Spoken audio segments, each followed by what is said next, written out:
киілгенде біріншіден, екіншіден ертең крышадан по-любому қар түседі ішіне. Көктемде мұз қатады, күндіз ериді, кешке таман қатып қалады. Ішіне мынандай слой мұз жатқан кезде, мынаның бортигі жоқ па, желіміз бітіп кетеді. Либо крючок лақтар жібереді. Автоматически. Ол алды да бүйтіп майсырып салды ғой.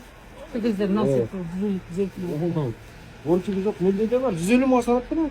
Сізге 220 мыңға санап берсе, мен сізге 70 мың арзан берейін оны. Бірақ ол. Бұл негізі резинасын кигізу керек, мағаншы. Мына резиновый платитель.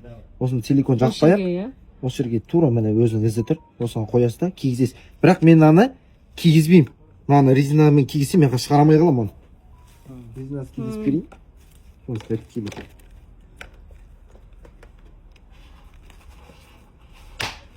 Шығарып көрші орадан. Қатты.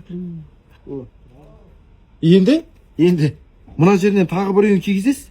Резинасын саласыз, еще резина салып болғаннан кигізесіз. Силикон жақпай қойсаңыз да бұл 100%. Мен мына водостокқа гарантия беремін. 100%.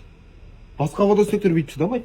Это максимум 5 жыл. Ең көп дегенде 5 жыл шыдайды. Нормальный еще уходпен.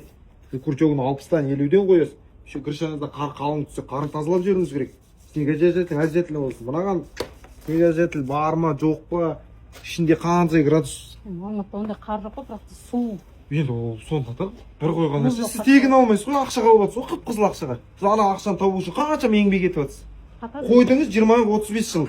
Хотя бы 15-20 жыл, хотя бы тұрып беру керек та. Бір 15 жылдан кейін егер сынып, свет өңіп, кішкене майысып жатса, сіз өкінбейсіз. Неге? Потому что өздігін ақтап берді. Ауыстыра салу қиын емес. Қойдыңыз 5 жылдан кейін именно күн жақ бетіңіз, қоңыр светіңіз ағарып, свет өңіп кетсе, ол емес пе? Мынау өнбейді.